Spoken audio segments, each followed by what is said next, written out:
घुसपैठ है, ये बीजेपी की चुनावी घुसपैठ किस रूप में है? अभी कोर्ट में ये मामला चल रहा है। जब अदालत में बीजेपी सरकार, केंद्र सरकार को कहा गया कि जो आप बोल रहे हैं आप उसकी सबूत पेश कीजिए, वो कहते हमारे पास कोई सबूत नहीं है, हमारे पास सिर्फ शक है कि ऐसे हो रहा है। वो शक कुछ नहीं है, वो शक ये है कि चुनाव नजदीक आ रहा है, ये बीजेपी का डिफॉल्ट पॉलिटिक्स है और कुछ ना काम करे, बस सांप्रदायिक रंग देकर लोगों को विभाजन करने का प्रयास करे।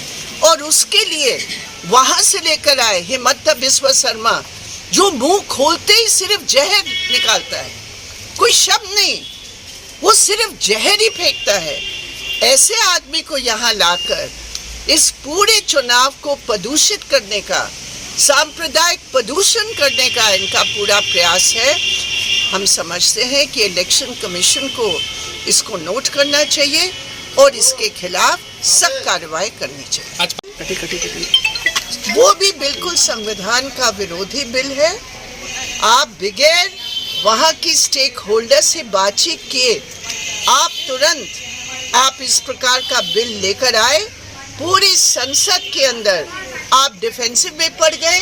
जो आप थोपना चाह रहे थे, सेलेक्ट कमेटी का गठन हुआ है, सेलेक्ट कमेटी की सिफारिश आएगी, लेकिन वो जो बिल जिस रूप में रखा है हमने उसका पूरा विरोध किया। मैडम, ये है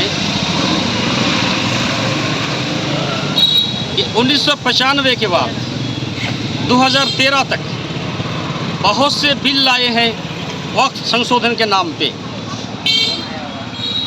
और अभी जो बिल लाया जा रहा है ये तो इतने ज़्यादा खतरनाक है कि ऐसा लग रहा है कि जैसे बम्बई में जो अंबानी का महल बना हुआ है वो ज़मीन भी वक्फ का है। तो कहीं ऐसा तो नहीं जो अरबपति और बड़े लोगों को ये वक्फ की ज़मीन देने की एक नई साजिश है? क्योंकि इस बिल को लाने के पीछे मकसद क्या है वो क्लियर बोल नहीं रहे हैं।